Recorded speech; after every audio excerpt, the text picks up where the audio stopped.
Я двигался по Воткинскому шоссе в сторону Воткинска. Совершил также наезд пешехода.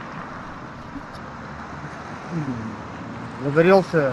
В последний момент я заметил, что ребята перебегать резко выскочили. Уже загорелся как бы красный, я его притормаживал. И они резко выскочили. Для вас какой сигнал светофора горел? Желтый, по-моему, желтый. Уже желтый горел. Скорость ваша какая была? 60.